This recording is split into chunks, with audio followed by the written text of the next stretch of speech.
Seguramente han escuchado de la revolución 4.0, de cómo la automatización va a traer grandes cambios a nivel de el entorno laboral a nivel mundial y también, por supuesto, a nivel local. Este video lo que queremos hacer es hacer una reflexión sobre cuál va a ser la respuesta o cómo podría ser la respuesta de la orientación vocacional a estos procesos, qué debemos de tomar en cuenta a la hora de de realizar procesos de orientación vocacional sobre estos importantes cambios que se van a dar y se están dando en el contexto. Mucho gusto, mi nombre es Jorge Monge Solís, soy licenciado en orientación y espero que que el video les guste. El tema, la verdad, es fascinante. Así que, sin más, comenzamos. Cuarta revolución industrial es útil referirnos a las anteriores. En la imagen podemos ver cómo la industrialización surgió primero con la mecanización. Eso surgió en Inglaterra con la creación de un telar impulsado por agua. La siguiente revolución industrial fue el uso de la electricidad que permitió la producción en masa de cualquier cantidad de productos.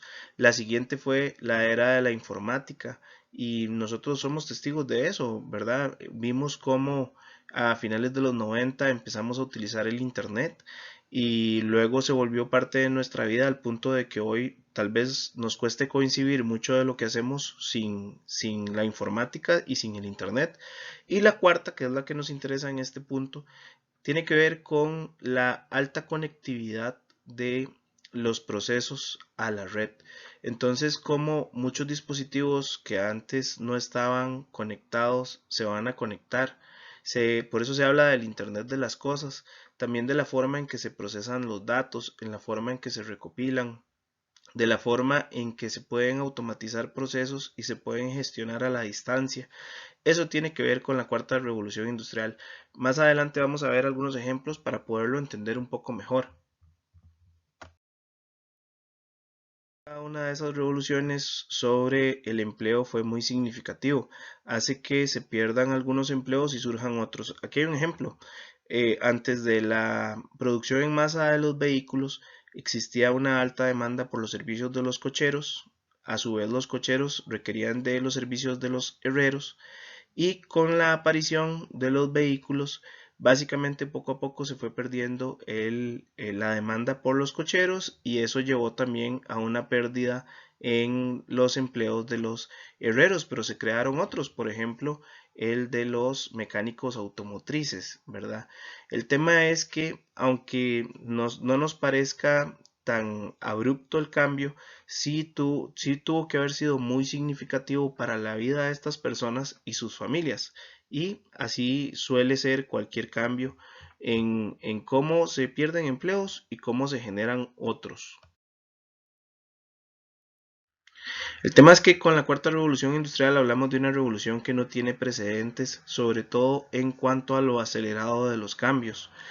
Se habla de que esta revolución nos conlleva una velocidad tan alta que a las personas les va a costar mucho seguirle o adaptarse al cambio. Y ahí nosotros como orientadores vamos a tener un papel muy importante.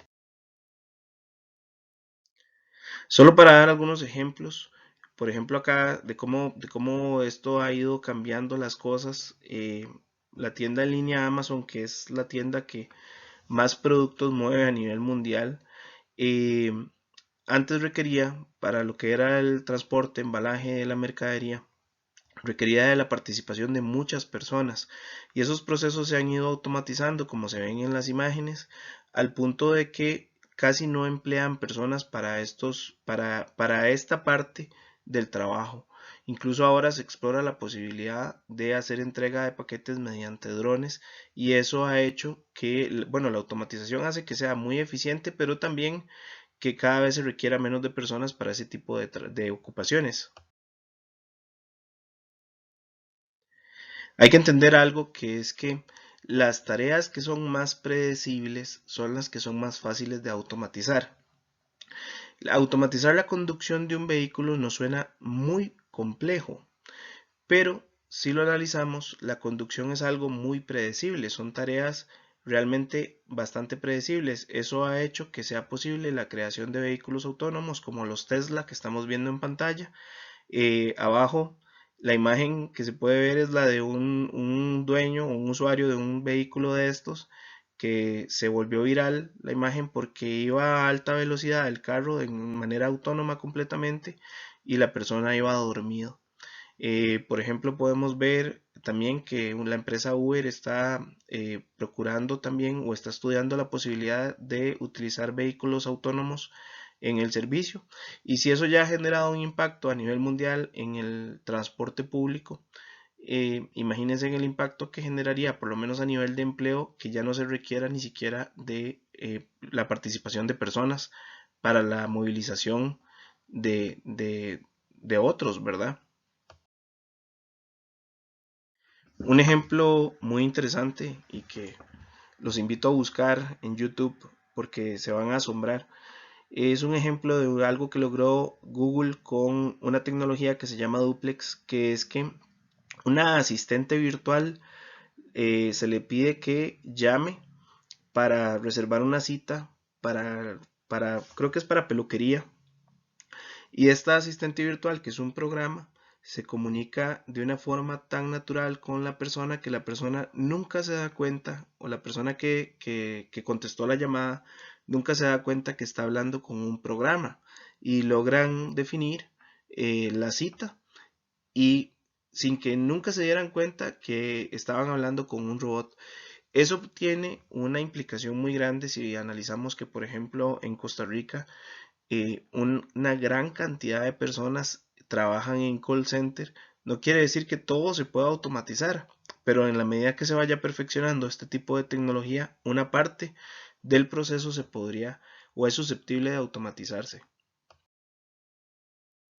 Por ejemplo, les parezca igual de extraño como me pareció a mí, eh, que en el mundo ya algunas revistas importantes o periódicos importantes como el Washington Post, el New York Times, Forbes y otros están utilizando inteligencia artificial, programas informáticos para la creación de artículos.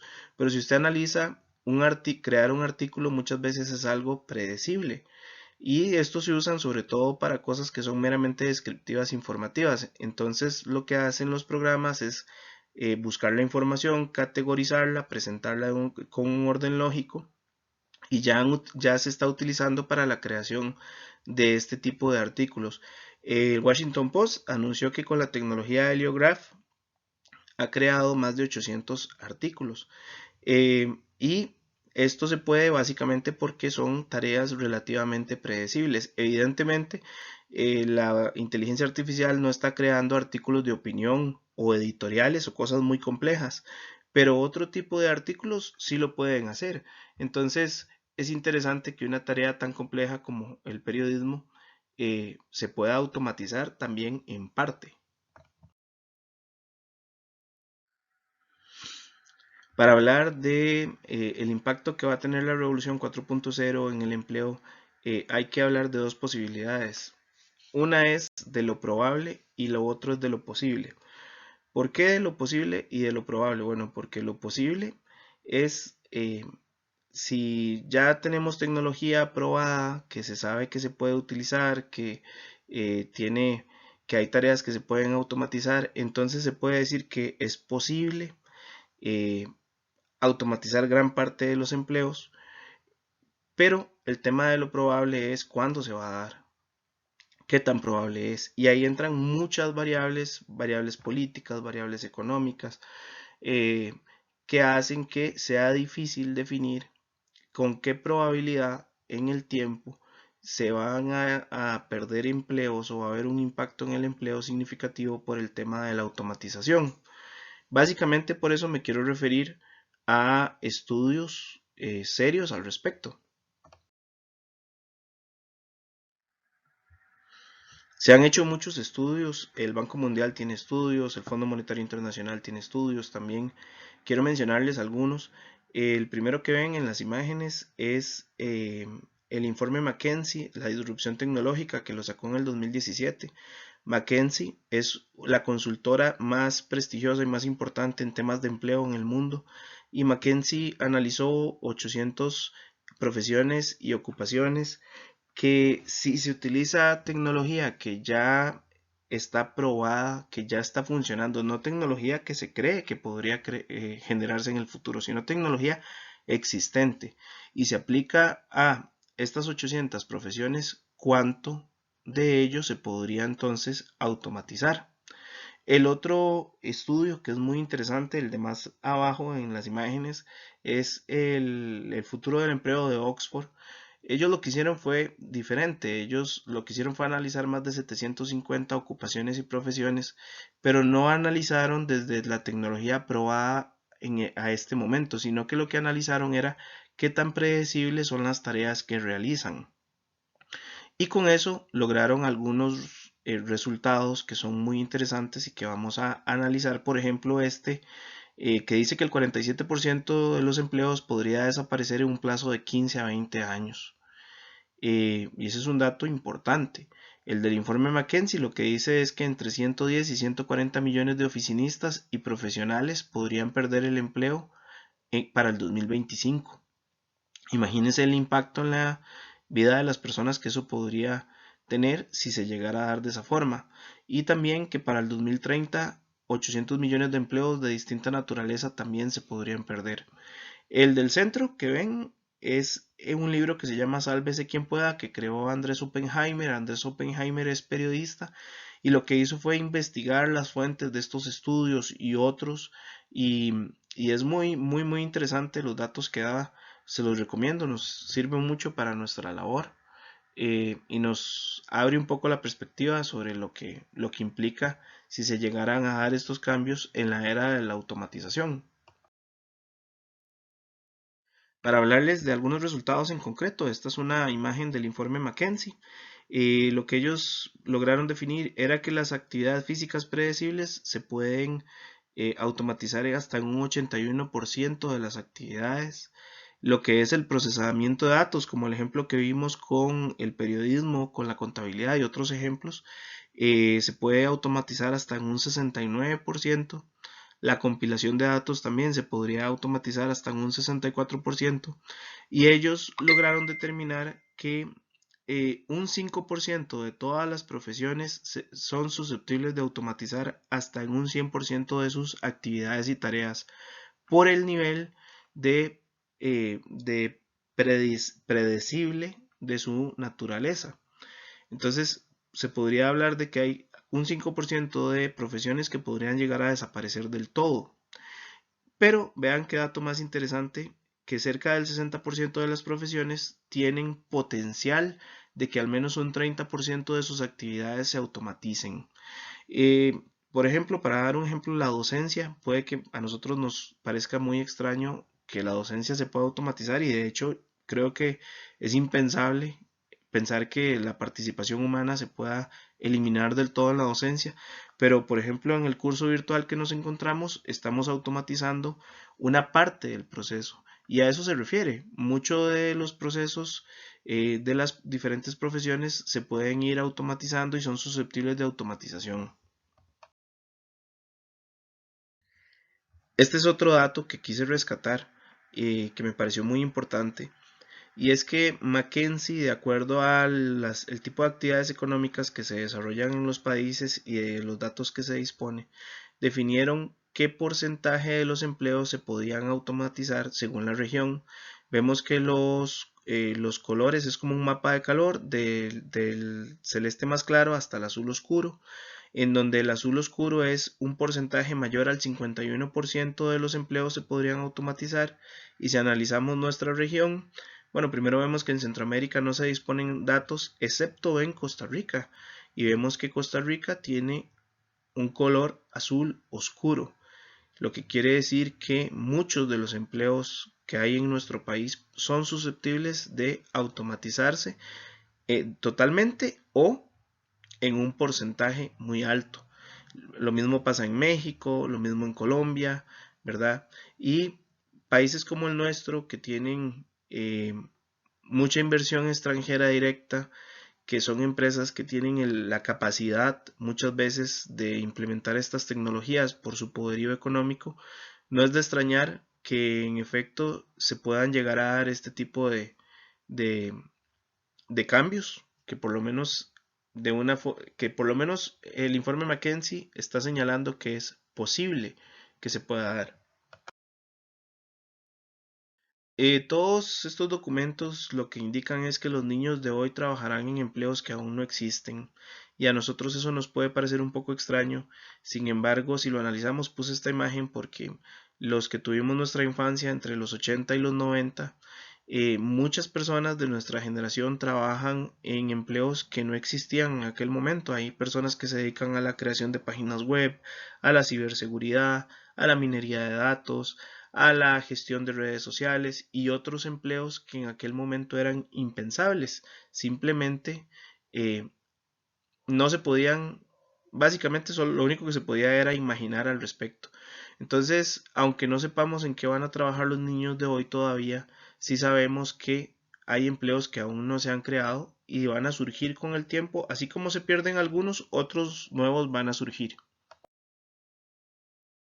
Estos documentos coinciden y de hecho hay una frase que se está tomando cada vez mayor significado y la están utilizando las empresas, que es sacar al robot del humano. Tiene que ver con que muchas de las tareas que son automatizables son tareas predecibles, manuales, que no representan mucho valor agregado, y lo que se busca es que las personas puedan dedicarse a tareas más significativas y más sofisticadas. Evidentemente eso es complejo porque tareas más sofisticadas y más significativas requieren muchas veces una mayor formación y competencias más complejas. Pero la ventaja también de la automatización es que muchas de estas tareas repetitivas van a cambiar y van a ser sustituidas por tecnología. En esa misma línea, el Fondo Monetario Internacional eh, concluyó que la automatización es muy buena para el crecimiento, pero muy mala para la equidad. Y era lo que hablábamos de que se requieren habilidades complejas, se requiere una educación de calidad para poder acceder a los empleos que se vayan generando producto de la automatización. Y normalmente son empleos muy tecnificados, muy sofisticados. Eh, Además, se requiere de habilidades cada vez eh, habilidades complejas como las habilidades blandas, ¿verdad? Por ejemplo, este artículo que se llama que dice que la inteligencia emocional será la base del éxito laboral en el futuro, o el otro que dice que la educación, la colaboración y el pensamiento crítico son más importantes en el siglo XXI que las fórmulas matemáticas, según un especialista del MIT. Entonces de este nuevo entorno de la revolución 4.0, pero cabe preguntarnos algo muy importante y es cómo puede responder la orientación vocacional a estos fenómenos tan complejos. Y creo que algo que nos vendría bien es reflexionar un poco de cómo surgió la orientación. Saben, el surgimiento de la orientación se le atribuye a Frank Parsons. Y es muy interesante analizar que la orientación surgió como una respuesta a una necesidad en particular de un contexto en determinado momento. Para 1908, cuando se crea la primera oficina de orientación en Boston, había un fenómeno muy importante en Estados Unidos y era que la industrialización de la agricultura estaba desplazando a muchísimas personas a las ciudades y había muchísimos jóvenes que no tenían empleo y no lograban encontrar su lugar en el mundo del trabajo. Entonces, Parsons crea el primer tratado de orientación vocacional y de hecho planta las bases del proceso al punto de que hoy seguimos eh, en muchos aspectos como los lineamientos generales que él planteó, ¿verdad? El de conocimiento de sí mismo, conocimiento del medio y toma de decisiones. Y lo interesante es que si lo analizamos bien, nuestra realidad actual nos plantea necesidades distintas y cada vez más complejas. Nosotros podríamos mantener la forma en que hacemos orientación de una forma estática y podríamos dedicarnos a actividades que tradicionalmente hemos hecho y que nos han resultado, pero dejar de vista nuestro contexto, las demandas que plantea, las necesidades nuevas y no incorpora y por ende no incorporar algunas temáticas que es vital en este contexto de alta automatización que incorporemos. Y algunas de las temáticas que podríamos incorporar las podemos ver. Las ideas en concreto que se pueden tomar en cuenta para que la orientación vocacional sea pertinente a la nueva realidad es no necesariamente variar el objetivo de la orientación vocacional. El objetivo de la orientación vocacional sigue siendo el mismo. Y no se trata de convertirse entonces en un agente de selección de personal o por ejemplo de buscar entonces que todas las personas estudien carreras técnicas o que todas las personas estudien cosas que tengan que ver con tecnología. Eso sería perder el norte. De hecho, la orientación vocacional siempre ha puesto al individuo en el centro, ¿verdad? Él es el que tiene que escoger. La escogencia tiene que ser una escogencia informada, tiene que haber un profundo conocimiento de sí mismo, pero es importante que no nos quedemos en lo que tradicionalmente hemos hecho, sino que vayamos incorporando temas que el contexto nos pide y que definitivamente se deben de incorporar a la orientación vocacional por un tema de que la realidad nueva así nos lo plantea. Algunos de los temas para dar 6 ideas en concreto. Uno tiene que ver con las posibilidades educativas más allá de la formación superior. Tradicionalmente muchas personas han considerado la orientación vocacional como algo que se hace en un momento dado para la elección de carrera. Y sabemos que no es así porque el desarrollo vocacional es algo que se da a lo largo de toda la vida. Se puede hacer orientación vocacional desde preescolar, incluso hasta orientación vocacional para la jubilación. Pero el tema es que usualmente cuando se hace orientación vocacional se tiende a tratar de pensar en la escogencia en términos de educación superior y hay muchas opciones. No solamente la educación superior, están las carreras técnicas a las cuales no hay que menospreciar, ¿verdad? Están temas de autoaprendizaje que son muy importantes y que se deben de tomar también en cuenta. Eh, por eso el tema de las trayectorias laborales y educativas eh, cada vez deben de estar más abiertas a nuevas posibilidades que no sean necesariamente las tradicionales.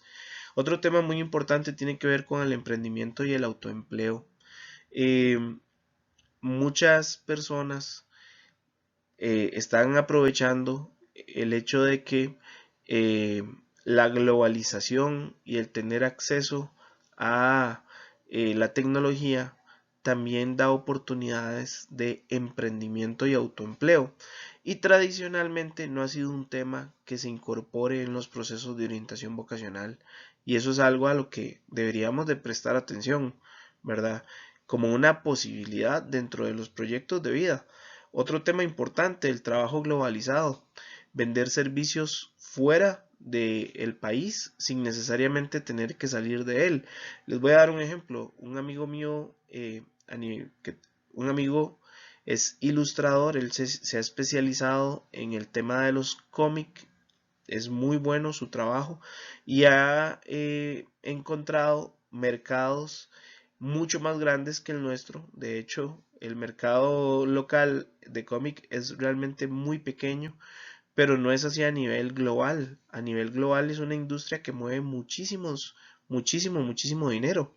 Y sus clientes actualmente están en Noruega, en Estados Unidos, y la tecnología ha traído la posibilidad de mantener una comunicación constante con estos clientes y con ello también la posibilidad de generar trabajos de alto valor eh, para clientes en el extranjero. Asimismo puede pasar con otras profesiones, o sea, muchas veces pensamos en la saturación de carreras y no vemos la posibilidad de que personas puedan estar haciendo trabajos sin salir de su casa muchas veces de alto valor agregado para clientes que están en cualquier parte del mundo. Y también algo muy interesante, poco a poco se han ido creando mercados virtuales de empleo. Si ustedes buscan en internet se van a encontrar muchos sitios, hay muchos sitios que son especializados mediante los cuales se da la oferta y la demanda de servicios y se dan a nivel global. Eso es algo muy interesante y muchas veces ni siquiera los tomamos en cuenta como opciones para el proyecto de vida y para trabajar en orientación vocacional. Algo importante es que cada vez se demanda más el aprendizaje a lo largo de la vida, el aprendizaje continuo. Si estamos hablando de que hay cambios tecnológicos de forma constante y a una velocidad muy alta, quiere decir que también el conocimiento se vuelve obsoleto muy rápido. Y el aprendizaje continuo a lo largo de la vida es un elemento que que va a tener que formar parte de los procesos de orientación vocacional. Incluso ahora hay plataformas muy interesantes para el aprendizaje continuo, muchas veces incluso gratuitas, ¿verdad? Por ejemplo, para el aprendizaje de idiomas está Duolingo. eh, la Fundación Carlos Slim tiene una plataforma para aprender carreras técnicas muy interesante que se llama Capacítate para el Empleo.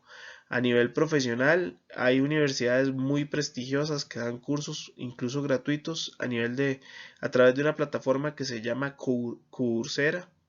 Y eso es interesante. Las oportunidades de aprendizaje continuo cada vez eh, son mayores por el tema también de la alta conectividad. Y tiene que formar entonces también parte de las posibilidades y de lo que se fomente dentro de la orientación vocacional en la actualidad. Otra cosa muy importante es el desarrollo de habilidades para transiciones, incluida la transición al trabajo.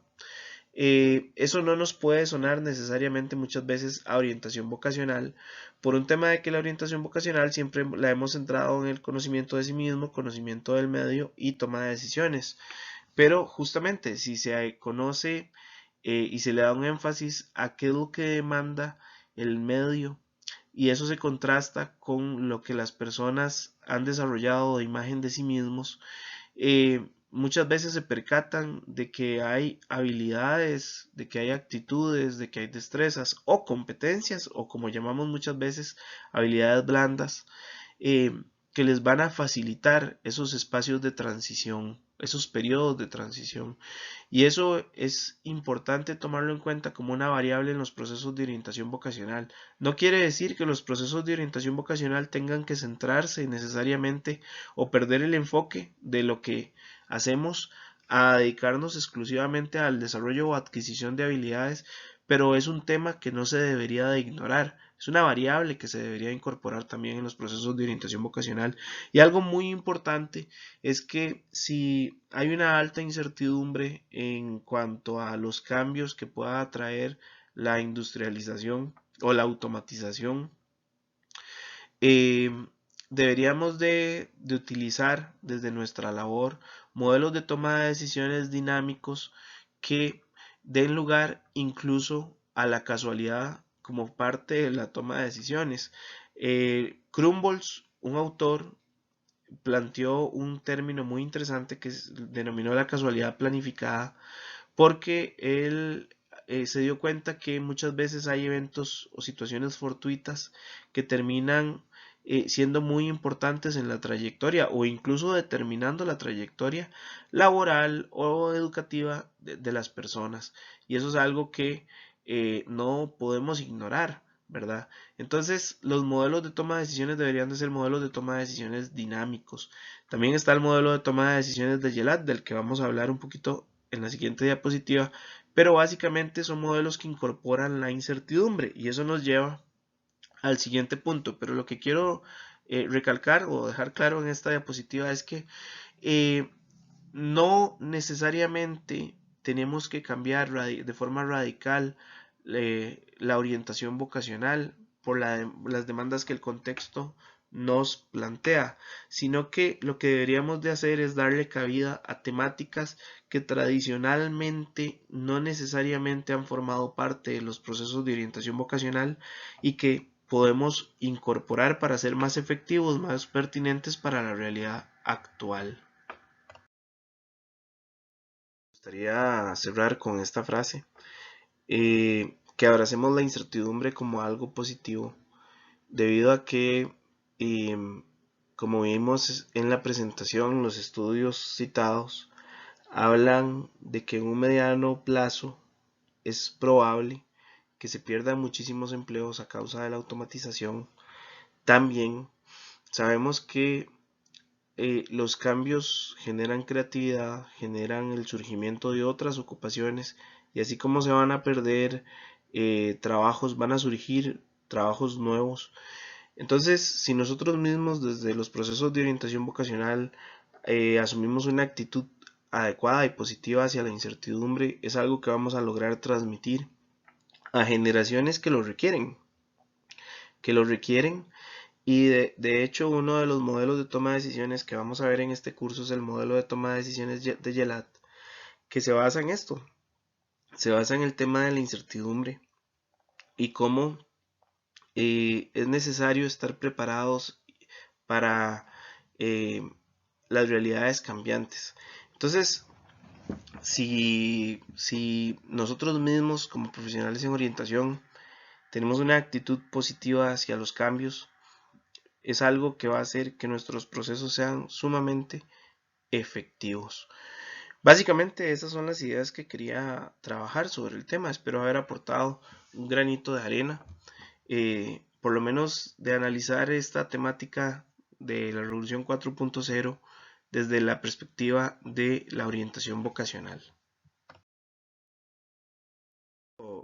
Trabajar esta temática con ustedes. Les dejo por acá mi correo. La verdad es que sería muy interesante conocer sus opiniones al respecto. Muchas gracias.